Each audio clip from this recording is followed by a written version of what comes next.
Alhamdulillah wa kafa wa salatu wa salamu ala ibadihi allazina istafa amma ba'd. Fa'a'udhu billahi minash shaitanir rajim. Bismillahir rahmanir rahim. وَلَقَدْ أَرْسَلْنَا نُوحًا وَإِبْرَاهِيمَ وَجَعَلْنَا فِي ذُرِّيَّتِهِمَا النُّبُوَّةَ وَالْكِتَابَ فَمِنْهُمْ مُهْتَدٍ وَكَثِيرٌ مِّنْهُمْ فَاسِقُونَ ثم قفينا على آثارهم برسلنا وقفينا بعيسى ابن مريم وآتيناه الإنجيل وجعلنا في قلوب الذين اتبعوه رأفة ورحمة ورهبانية ابتدعوها ما كتبناها عليهم إلا ابتغاء رضوان الله فما رعوها حق رعايتها فآتينا الذين آمنوا منهم أجرهم وكثير منهم فاسقون صدق الله العظيم. رب اشرح لي صدري ويسر لي أمري واحلل عقدة من لساني يفقهوا قولي. And verily we sent Nuh alayhi salatu wassalam and Ibrahim alayhi salatu wassalam as messengers, and we appointed the prophethood and messengerhood and the book and the law in the progeny of both of them, that is Nuh and Ibrahim alayhi salatu wassalam. So some from among their progeny, they are rightly guided people, but many are transgressors. Then we made our messengers to follow in their footsteps. ثُمَّ قَفَّيْنَا عَلَىٰ آثَارِهِمْ بِرُسُلِنَا. And we made Isa son of Maryam to follow, and we gave him Injil. وَجَعَلْنَا فِي قُلُوبِ الَّذِينَ اتَّبَعُوهُ رَأْفَةً وَرَحْمَةً. And we placed in the hearts of those who followed Hazrat Masih alayhi salatu wassalam compassion, tenderness, and mercy. This is a special phenomenon that the followers of Hazrat Isa alayhi salatu wassalam, they had extreme passions in their hearts, compassionate, merciful. Why was it so? Let me explain it in the light of the very well-known theory of dialectical materialism. To every thesis there is an antithesis, and then a synthesis. This does happen in the world of matter. This does not happen in religion. Religion is the same. From Muhammad sallallahu alaihi wasallam, it became, in the time of Muhammad sallallahu alaihi wasallam, it became complete. But it started with Hazrat Adam. Deen is the same. But in the world of matter, material matters, this process is going on. And to some extent, this phenomenon is applicable to the behavior of men, to the behavior of people. That is the domain of psychology. If there is some extreme in some society, in some aspect, people who revolt and rebel against that, they will go to the other extreme. Because the ulama, the religious leaders of Bani Israel, they had taken this worldly life as their goal. They had made their religion a profession. They were traders in religion. They were amassing wealth through this religious office that they were holding. So actually it was a reaction that the followers of Hazrat Masih alayhi salatu wasalam went to the other extreme. And that is renunciation of this world. Renunciation of this world of matter, world of pleasures, asceticism. And then it reached the climax and to extreme position of monasticism. Not marrying, living in monasteries, all the life leading as unmarried people, men and women both. Absolutely against nature on which Allah subhanahu wa ta'ala has created them. So that was actually a result. Then we can have another thing, an apology for these people. They committed a mistake, but an apology for them. Because for them, the biggest ideals are two personalities. Jesus himself, Jesus Christ, Isa ibn Maryam, he didn't marry. No time came in his life for marriage. Second, John the Baptist, Yahya ibn Zakaria, alayhi salatu wassalam, he also didn't marry. He was also a very saintly person, ascetic person, living outside the cities or towns, in the wood. That is why, in the Bible you find the words, a cry from the wilderness. A cry from the wilderness. So for them there are apologies. There are some bases because they took to that wrong attitude. So we must think about others sympathetically. If they committed a mistake, what was the reason? Why did they go that way? So to understand, that phenomenon, I have given you two things. Number one, the phenomenon of dialecticalism. So actually, everything which has gone to extreme, as a reaction, there will be extreme. The extreme reaction to capitalism was communism. No personal ownership, even of the articles of use, going to that extreme end. You can't own even a house. You can't own even a bicycle. Nothing. Everything is nationalized. That was the extreme. So actually, man has a tendency, and human society collectively also has a tendency to go to extremes. Jumps from one extreme to other extreme, from ifrat to tafreed. Because only Allah can give us the middle way, the balanced way, the sirat al-mustaqim, the sawa sabil. When you turn your eyes away from Allah's guidance, well, you are left to these natural phenomena of action and reaction and thesis and antithesis and synthesis, and then synthesis again becoming a thesis, and then creating an antithesis from its own bosom, and then a synthesis, a process will go. So actually this is one of the causes. The other cause I told you, because their ideals, Hazrat Masih, Hazrat Yahya alayhi salatu wassalam, both didn't marry. So it became a virtue with them. To remain unmarried is something which is very to be admired, something to be followed. Anyhow, Allah subhanahu wa ta'ala is pointing out it to be a mistake. وَجَعَلْنَا فِي قُلُوبِ الَّذِينَ اتَّبَعُوا رَأْفَةً وَرَحْمَةً, compassion, mercy. وَرَهْبَانِيَّةً ابْتَدَعُوهَا. As for monasticism and asceticism, that they invented themselves. مَا كَتَبْنَاهَا عَلَيْهِمْ. We had not written that on them. We had not made it imperative on them. We have not made it mandatory on them. It was not from our side. It was an innovation, an invention. It was a bid'ah. What is bid'ah? Something which you invent. You don't have any basis in the book of Allah. You don't have any basis in the Sunnah of Muhammad sallallahu alaihi wasallam. You don't have any basis in the practice of the Sahaba, of the companions of the Prophet, and you are starting something new. This is bid'ah. This is innovation. So Rahbaniya also is innovation. Allah subhanahu wa ta'ala is saying, we didn't write it down on them. Ma katabnaha alayhim. Kataba yaktubu, I told you to make something imperative, make something essential, make something mandatory. Kutiba alaykum as-siyam, kutiba alaykum al-qital. So kutiba, ma katabna alayhim. We didn't make it mandatory on them. We didn't make it imperative for them. They themselves invented. Why they invented? As I told you, this is emotional phenomenon, going to extreme. But in our deen, the Prophet ﷺ has made it absolutely clear. La rahbaniyata fil Islam. There is no place of monasticism in Islam.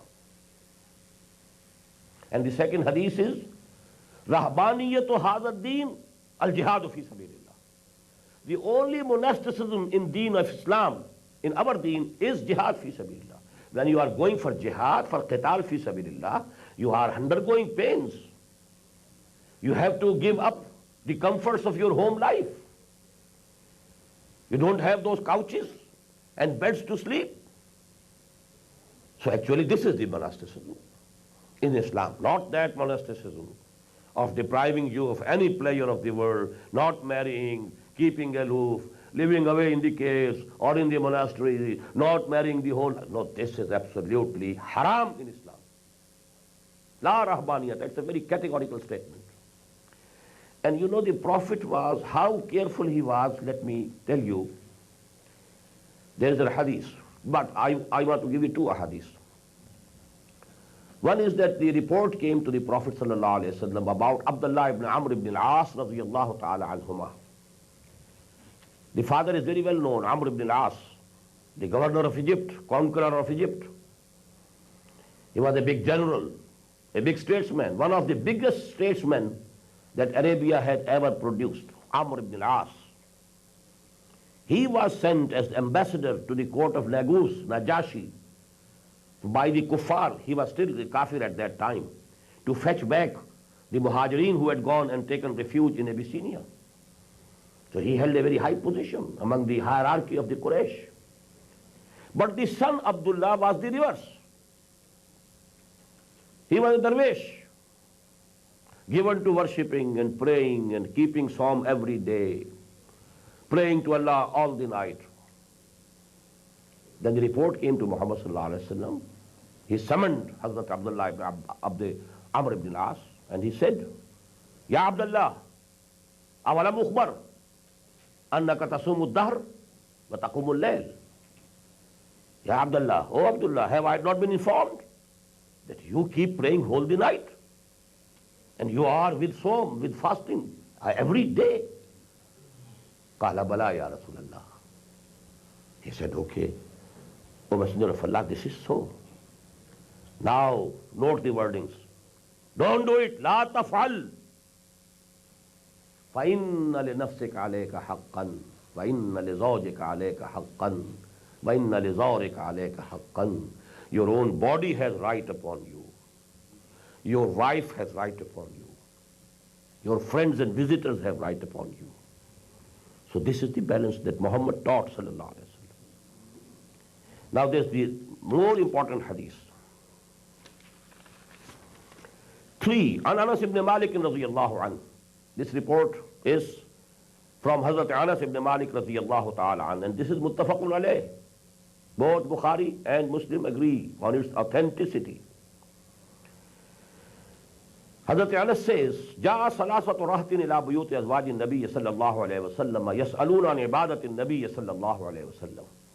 3 people came to the houses of the wives of the Prophet sallallahu alaihi wasallam, and they made inquiries about how much worship, how much prayers, for how long he prays at the night, how many fasts he keeps each month, etc., etc. فَلَمَّا أُخْبِرُوا كَأَنَّهُمْ تَقَالُّوهَا. When it was told to them, they thought it is not much. They expected that the Prophet would not be sleeping for even a single second. He is Prophet of Allah, he should be praying to Allah all the night. But you know, because he was the Prophet, they couldn't say anything. قَالُوا, they said, فَأَيْنَ نَحْنُ مِنْ رَسُولِ اللَّهِ صَلَّى اللَّهُ عَلَيْهِ وَسَلَّمَ وَقَدْ غُفِرَ لَهُ مَا تَقَدَّمَ مِنْ ذَنْبِهِ وَمَا تَأَخَّرَ. But we have no ratio proportion with Muhammad sallallahu alaihi wasallam.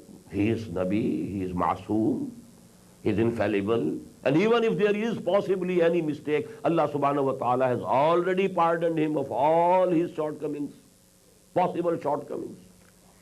So this much worship is sufficient for him, but not for us. So one of them said, قَالَ أَحَدُهُمْ مَا أَمَّا أَنَا فَأُصَلِّي اللَّيْلَ أَبَدًا. One of them said, I will keep praying the whole night. وَقَالَ الْآخَرُ أَنَا أَصُومُ الدَّهْرَ وَلَا أُفْطِرُ. The second said, I will always keep fast. Every day, I will never, leave any day without fast. وَقَالَ الْآخَرُ وَأَنَا أَعْتَزِلُ النِّسَاءَ وَلَا أَتَزَوَّجُ أَبَدًا. And the third one said, well, I'll keep aloof from all women. I will never marry. فَجَاءَ رَسُولُ اللَّهِ صَلَّى اللَّهُ عَلَيْهِ وسلم إِلَيْهِمْ. The news reached Muhammad sallallahu alaihi wasallam also. Now he came. He went himself. The Prophet went to them. فَجَاءَ رَسُولُ اللَّهِ صَلَّى اللَّهُ عَلَيْهِ وسلم إِلَيْهِمْ فَقَالَ أَنْتُمُ الَّذِينَ قُلْتُمْ كَذَا وَكَذَا. He asked, you are the people who said so and so and so. أَمَا وَاللَّهِ Inni la akhshakum lillahi wa atqakum lahu. Listen it from me. I have the greatest regard for Allah more than any one of you. My heart is most fearful of Allah more than any one of you. Walakinni asumu wa uftir. But my practice is that I fast also and I don't fast. Not in the month of Ramadan, please note. This is the nafl, additional fast. Wa usalli wa arqud. And I pray during the night also and I sleep also. Wa tazawwaju nisa. And I have married women. فَمَنْ رَغِبَ عَنْ سُنَّتِي فَلَيْسَ مِنِّي. Whosoever deviates from my sunnah, he is not from me. Just look to the categorical statement, the emphasis. This is wrong, unnatural way. Allah subhanahu wa ta'ala has created men and women. He has put, the instincts in them. He doesn't want that you should kill your instincts. Control them. Satisfy them through permissible means, halal means. If you obstruct the flow of water, it will take some other route. Water has to find its way. If you don't satisfy your urges through the right means, some wrong means will be adopted. And this is what happened in the history of Christian monasticism. They themselves have written, the authors here, they have written. They appear to be unmarried, and what should I say, there was a professor, Abdul Qadir of history in Lahore, long ago. He used to say, though Elizabeth didn't marry, first Elizabeth, whole her life, but she used to marry every night. That is the case. What do? What these fathers do? Their characters. Because this is unnatural. You are putting a block on the natural instincts. You are fighting yourself. Don't fight yourself. Give your body its due only through halal means. قُلْ مَنْ حَرَّمَ زِينَةَ اللَّهِ الَّتِي أَخْرَجَ لِعِبَادِهِ وَالطَّيِّبَاتِ مِنَ الرِّزْقِ. Ask them, who has forbidden the good things and permissible things and halal things of eating and adornment? Whatever is halal is free, you can use it. Earn through halal means and use only halal articles and things. That's only what is required of you. And don't tusrifu, don't exceed the limits. You have to fulfill other obligations also. You have to make jihad for the cause of Allah also. You have to spend for the deen of Allah also. So you keep everything at its place. There's another version of this hadith, but I don't want to take more of time on this. I want to make one point more clear over here.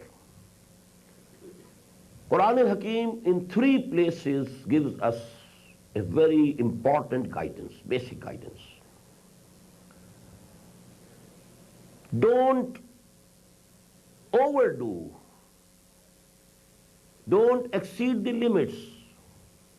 Don't go to extremes in piety even. Don't go into very details, minute details. Quran says, "In tajtanibu kabaira ma tunhauna anhu."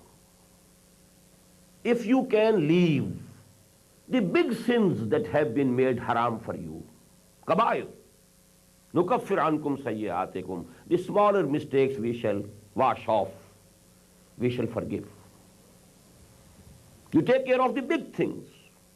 No shirk, no qatl, no zina, no riba, no theft. Big things, kabair. You take care of them. And don't care for very minute, details. In tajtanibu kabaira ma tunhauna anhu nukaffir ankum sayyi'atikum wa nudkhilukum mudkhalan karima. Again, this is in Surah An-Nisa, ayah 31. Again, we have in Surah Shura, وَالَّذِينَ يَجْتَنِبُونَ كَبَائِرَ الْإِثْمِ وَالْفَوَاحِشِ. Those who can, avoid the big sins and the more evident acts of shame. The smaller things, trivial things, we shall just forgive. For the third time in Surah Al-Najm, إِنَّ رَبَّكَ وَاسِعُ الْمَغْفِرَةِ وَهُوَ أَعْلَمُ بِكُمْ إِذْ أَنْشَأَكُم مِّنَ الْأَرْضِ وَإِذْ أَنْتُمْ أَجِنَّةٌ فِي بُطُونِ أُمَّهَاتِكُمْ فَلَا تُزَكُّوا أَنفُسَكُمْ هُوَ أَعْلَمُ بِمَنِ اتَّقَىٰ الَّذِينَ يَجْتَنِبُونَ كَبَائِرَ الْإِثْمِ وَالْفَوَاحِشَ إِلَّا اللَّمَمَ إِنَّ رَبَّكَ وَاسِعُ الْمَغْفِرَةِ وَهُوَ أَعْلَمُ بِكُمْ إِذْ أَنْشَأَكُم مِّنَ الْأَرْضِ وَإِذْ أَنْتُمْ أَجِنَّةٌ فِي بُطُونِ أُمَّهَاتِكُمْ. Those who avoid the bigger sins and the more evident acts of shame, except, small things, trivial things. So Allah subhanahu wa ta'ala will not care for these trivial things. He will just wash them off. This is the methodology of Qur'an. And what is our methodology? In one aspect we are going very deep, very deep, very deep. On the other side, just as Jesus has been reported to have said, it is in Gospel, you are trying to get away, the mosquitoes, but full camels you are swallowing. मच्छर छानते हो, समोचे ऊंट निकल जाते हो. Very sensitive. Well, he has said Ameen loudly. What come? What he has done? But taking riba yourself, and he is also eating, no worry. Riba is going on.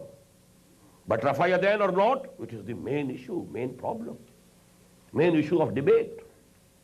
Taraweeh 8 or 20, very big issue, very important.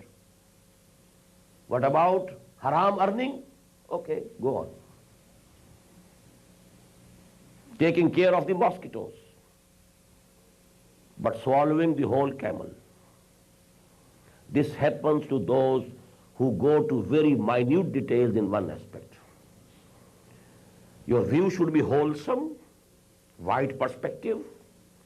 Keep in view all the duties and obligations Allah subhanahu wa ta'ala has put on you. Try to do the best you can in all of those things.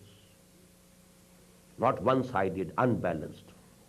This one-sidedness, unbalancedness takes you either to this attitude, caring for the mosquitoes and devouring and swallowing the whole camels, or to the extreme that you become slaves of this world, or to the extreme that you invent monasticism.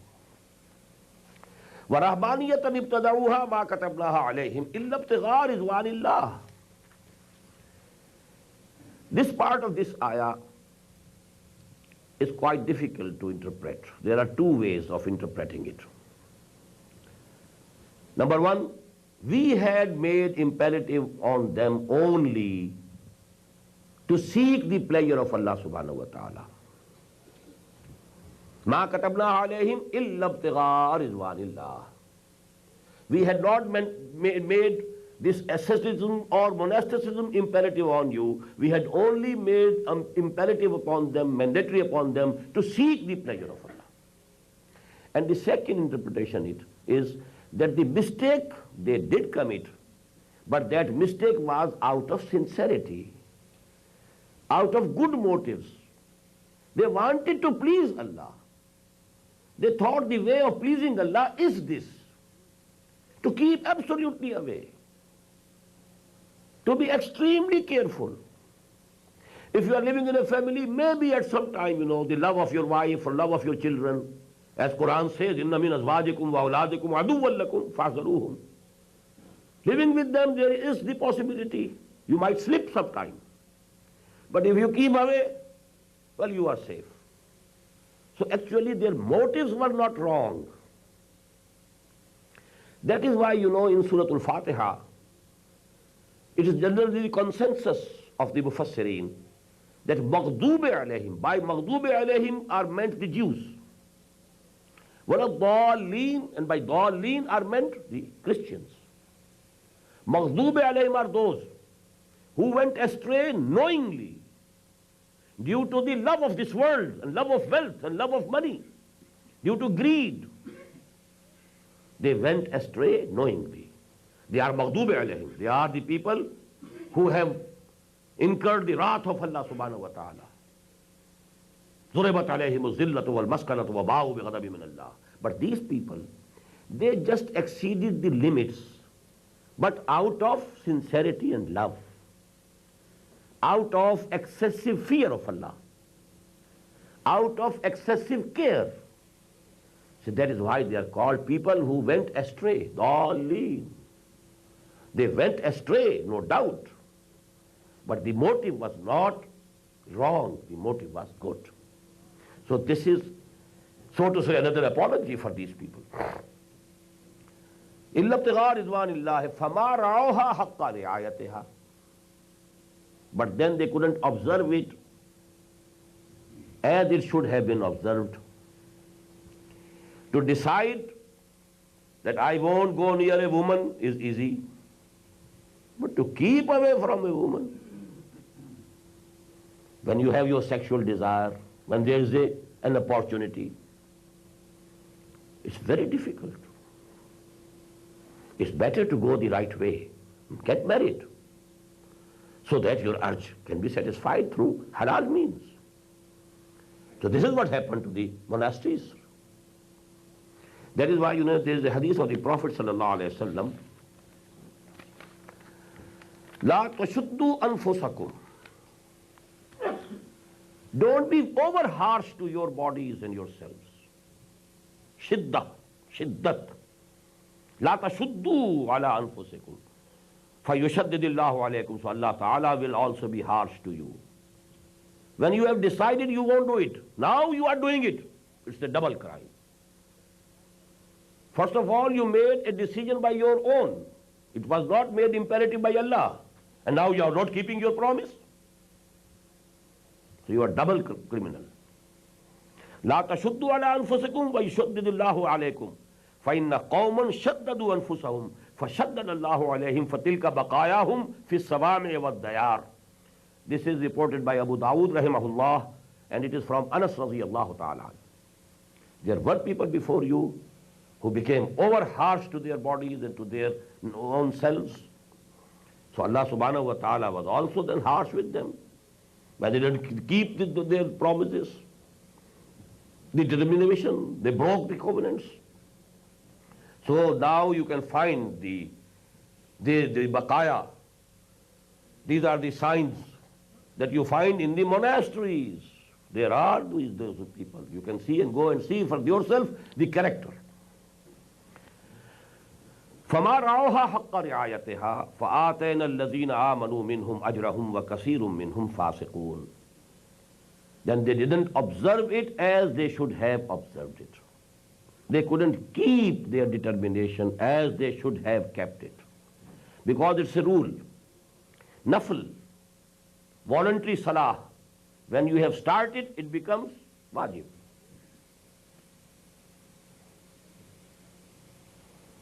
If you can't do it, don't start it. Once you begin, it becomes wajib. So if you have put any restrictions on you, then you have to observe them. Now keep them. Otherwise, you will be brought to the book. So why to make such decisions against the teachings of the Prophet sallallahu alaihi wasallam?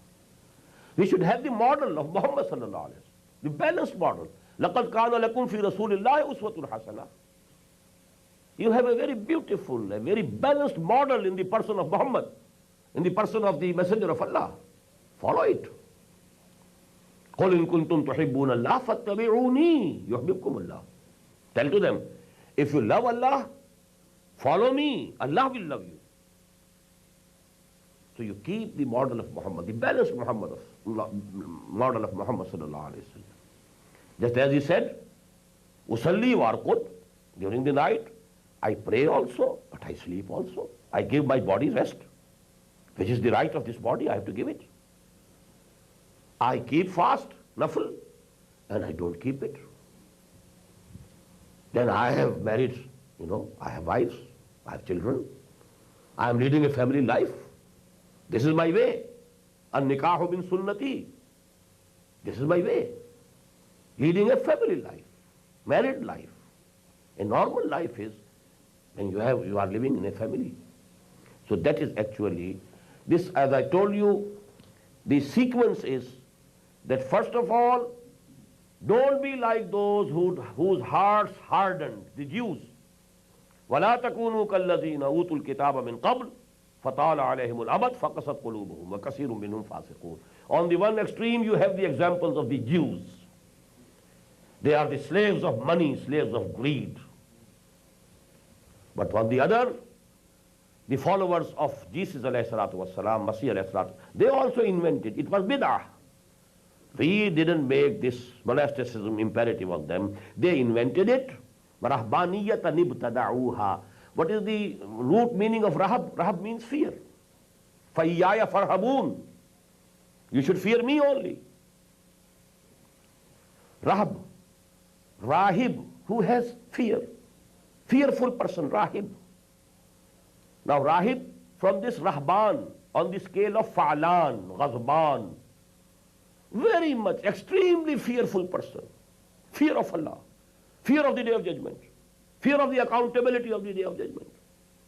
So that fear that caused them all this renunciation, all this, depriving the body of all its, even the due rights. That fear. Rahbaniyah. This now became an institution. So of fearful people who have the fear of Allah in their hearts, and due to that extreme fear of Allah, they are abstaining and they have renunciated all pleasures of life. But this is haram in Islam. La rahbaniyata fil Islam. Now we are coming to the third ayah of this last section. Ya ayyuhalladhina, and this is to sum up the whole surah. Ya ayyuhalladhina amanu attaqullah wa aminu bi rasulihi yu'tikum kiflayn min rahmatihi. O you who profess to believe, have regard of Allah. The meaning of taqwa, I never like fear. Khashiyah is fear. Rahab is fear. Khawf is fear. Every word has a meaning of its own. But ittaqa, taqwa is not fear. To have regard for something. Be mindful of Allah. Keep mindful of Allah. This is the best interpretation. Ya ayyuhalladhina amanu attaqullah. Always remain mindful of Allah. Always have regard for Allah. He is seeing you. You are in His presence. You have to meet Him anyhow. There is no place to run or hide. Ilayhi turja'oon. You will be returned to Him, whether you like or not. Turja'oon is passive voice. Whether you like it or not, you will be made to return to Him. Have regard of Allah. Wa aminu bi rasulihi. Why? Now here the emphasis is on Iman bil Rasul.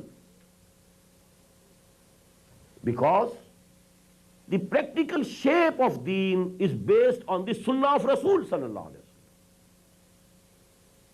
You have to follow him.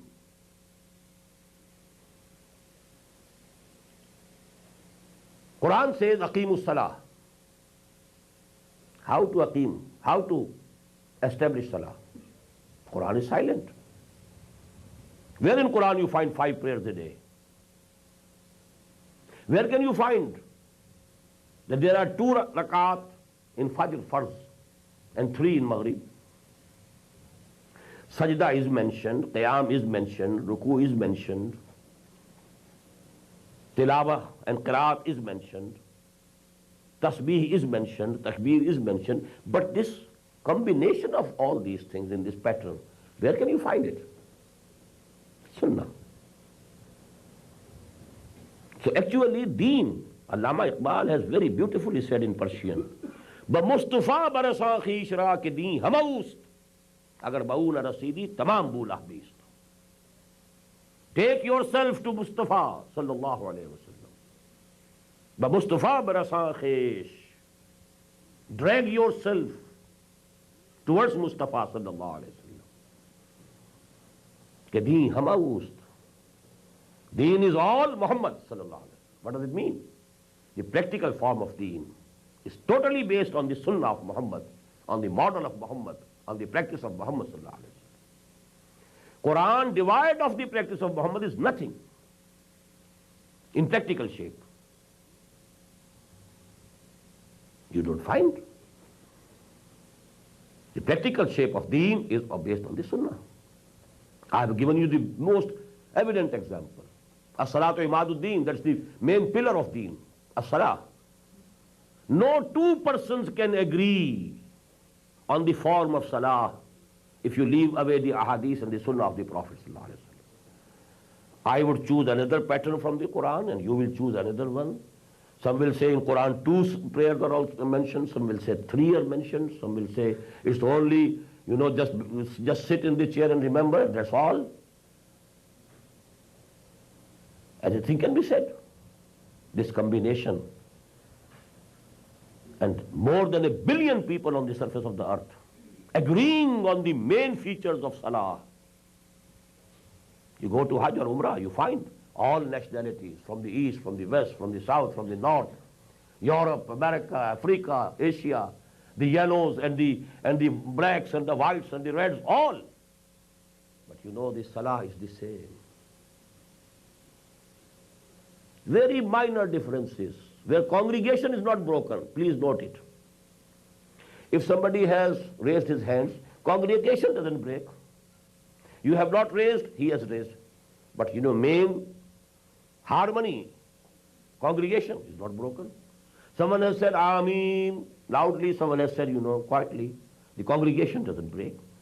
Perhaps, or supposedly, if somebody or some sect in Islam or Muslims would have thought that in every rakat there is 1 ruku, 1 sajda. Why 1 ruku and 2 sajdas? Why not 2 rukus and 1 sajda?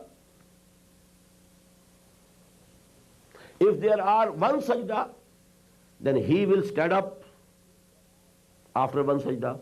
And who believes in 2, he will be there. Ye nada gir gaye sajde mein jab waqt-e qiyam aaya. They will think that it was the time of standing and they are in the prostration. The congregation broken. Now is not that harmony gone. This harmony of so big an ummah, 3 million of them making Hajj, and the song and the salah is the same rhythm, the same sequence, the same takbir al-tahrima, the same recitation of Surah Al-Fatiha, the same ruku, same comma, same sajda, same jalsa, same again second sajda, then standing up. So actually, I've given you an example of salah. Now you expand it and project it. The whole life and the pattern, life pattern, and the social pattern has to be derived and based on the sunnah of Muhammad sallallahu alaihi wasallam. And that is what we have discussed. That he said himself, "Inni la atqakum wa akhshakum lillahi." I am the most fearing person amongst you, and I have the maximum regard more than you. But I pray also, I sleep also. Someday I am fasting, someday I am not fasting. This is my practice. Man raghiba an sunnati falaysa minni. Whosoever deviates from my practice is not from me. He is not from my ummah. But here the most important subject is, now you come to the main theme of the surah. What does the surah say? We have sent our prophets and messengers so that the system of social justice be established. We have sent Muhammad sallallahu alayhi wasallam. I told you this very ayah number 25 of Surah Al-Hadeed, actually when it is applied to personally Muhammad sallallahu alayhi wasallam, it becomes that ayah. Huwa alladhi arsala rasulahu bil huda wa dinil haqqi liyuzhirahu ala ad-din kulli. But how to do it? Somebody say we don't find the methodology in Qur'an. Because nowhere in the Qur'an there is a chapter, the methodology of the revolution of Muhammad sallallahu alaihi wasallam. Is it discussed in the Qur'an in any surah? Please give me the answer. Where will you get it from? The Sunnah of Prophet. He did it. Even the enemies, they accept. He brought about the most profound revolution of the human history. I gave you the testimony of H.G. Wells. You have the testimony of the person living in this very part of the world, Michael Hart. He is topping the list of the persons most influential in shaping and in turning the direction of the course of history. And let me give you another testimony from a Hindu of India. M.N. Roy was a very big revolutionary. The early revolutionaries of Bengal, in the early part of this century, 20th century, first revolutionaries in India against the Britishers, they were from Bengal and they were Hindus. One of them was M.N. Roy. Then he became Marxist, a very important Marxist communist. He was member of the Communist International, the top brass, international top brass. He gave a lecture at Lahore in 1920, Bradlaugh Hall, Lahore. The title of the lecture was Historical Role of Islam. This book you can still find. It is printed in Bombay. Maybe you can find it here in libraries. Historical Role of Islam. And it says, Muhammad sallallahu alaihi wasallam brought about the most profound revolution of the human history. So actually, it's a irony of fate. So many movements are working, but they are not turning to the methodology of the Prophet sallallahu alaihi wasallam. That is why we are failing. The revivalist movements, the fundamentalists, the so-called fundamentalists, they are sincere. They are laying down their lives. What more sincerity can you expect from a person? If for a cause he is ready to sacrifice his life, nobody can question his sincerity. But we are not getting anywhere. Why? We are borrowing the methodology somewhere from the communists, somewhere from some Viet Cong, somewhere from some other group. We are not taking to the methodology with which Muhammad sallallahu alaihi wasallam brought about the change, the profound change. So actually in the main theme of this surah, you have to make infaq for the cause of Allah. You have to go to fight for the cause of Allah. You have to try to establish this system of just social order given by Allah on earth. But how to do it? For that, turn your attention to the seerah of Muhammad sallallahu alaihi wasallam. Focus your high-powered lenses. Focus them. Try to read in between the lines of the seerah. And what I call, try to understand the philosophy of the seerah. You know, you have two different subjects. Masters in history, and you have another, masters in philosophy of history. History is something else. This thing happened, this thing happened, this thing happened in this year, and after that, and after that, and why it happened. What are the underlying principles of the rise and fall of civilizations and nations and empires? Why do some civilization rise? And why does it fall? Philosophy of history. So actually, the need of the time for all people who have decided. First of all, I said, you have to make a firm resolve. I have to live for Islam, die for Islam. I have to dedicate myself for the establishment of Islamic just social order, at least somewhere in the world. So that to show to the humanity at large, this is the system of social justice given by Allah, your Lord, your Creator, through Muhammad sallallahu alaihi wasallam. Come and see, this is the model. And for that, number two is that you have to focus your attention, you have to deduce it, you have to derive it, you have to infer it from the seerah of Muhammad sallallahu alaihi wasallam. That I have tried to do in my own humble way. My book in Urdu, Manhaj-e-Inqilab-e-Nabawi, about 400 pages. Tapes and videotapes, audio tapes, they are available now in Urdu, in English. It's only if you want, if you have the determination, you listen and view them. Ya ayyuhalladhina amanu taqullaha wa aminu bi rasulihi. Put your faith maximum in the person of Muhammad sallallahu alaihi wasallam. You know, they say in Persian, just. First of all, you should have the firm belief, this is the place where I will get something.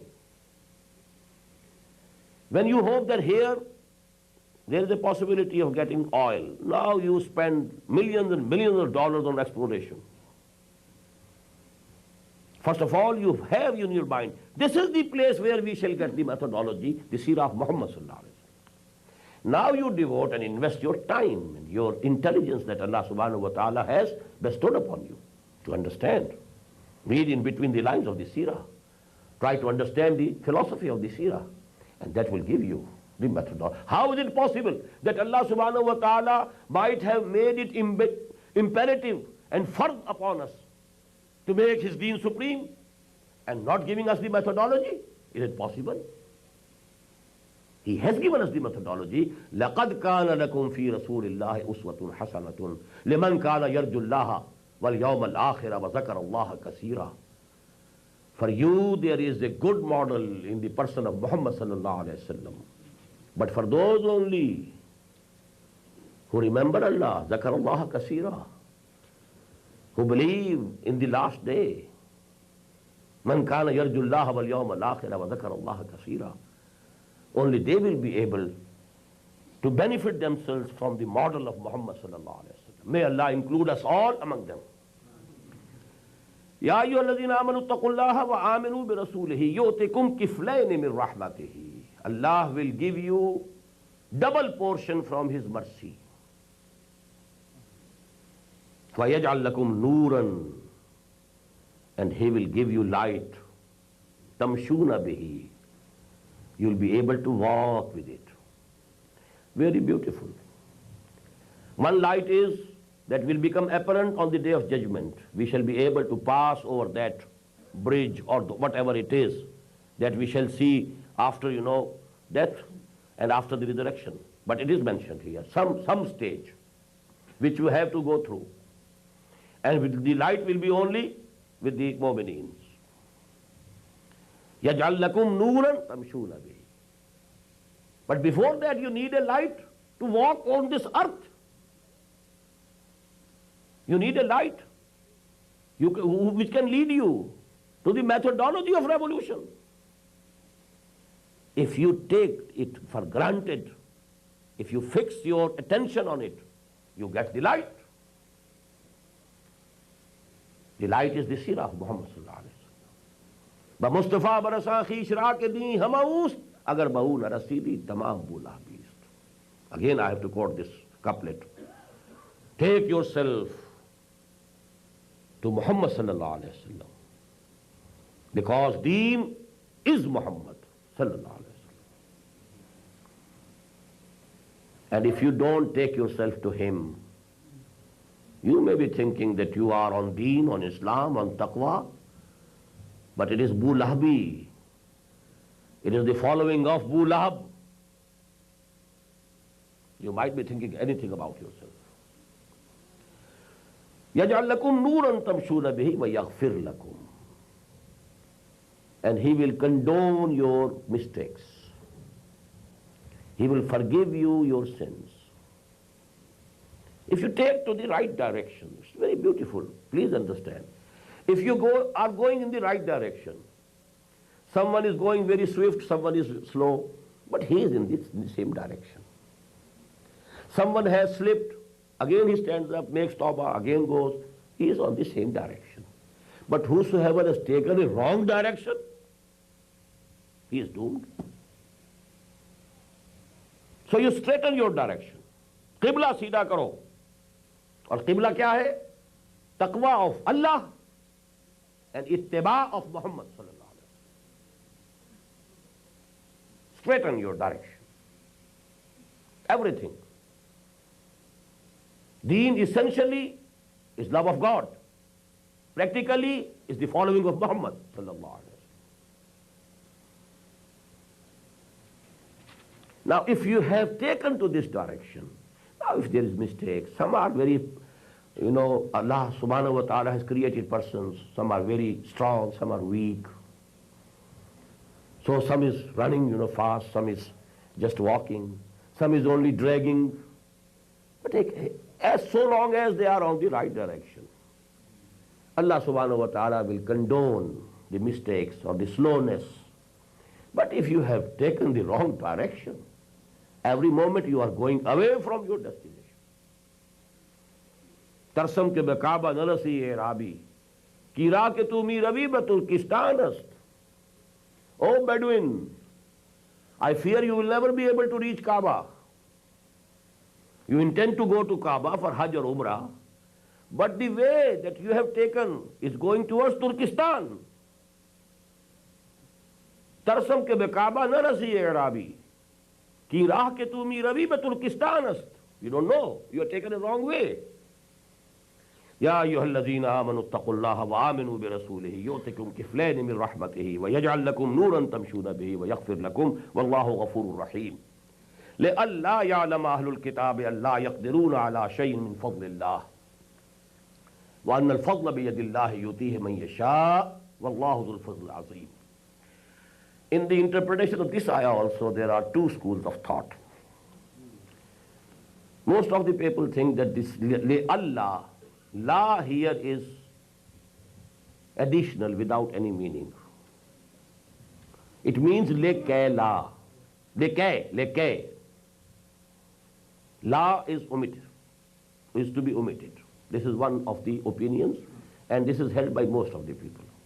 And the meaning is, so that the people of the book should understand that they have no authority over the bounty of Allah subhanahu wa ta'ala, and the bounty belongs to Allah subhanahu wa ta'ala. He gives it to whomsoever He likes, and Allah is of great bounty.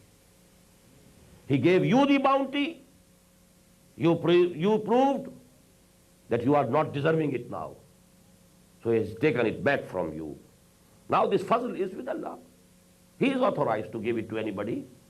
You may be jealous, you may be envious, you may be furious with jealousy, but nothing doing.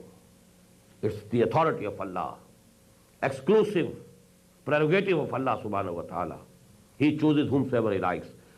لِكَيْ يَعْلَمَ لِأَلَّهِ, instead of لِأَلَّهِ, if we read لِكَيْ يَعْلَمَ أَهْلُ الْكِتَابِ, so that the people of the book should know for certain that they have no authority over the bounty of Allah.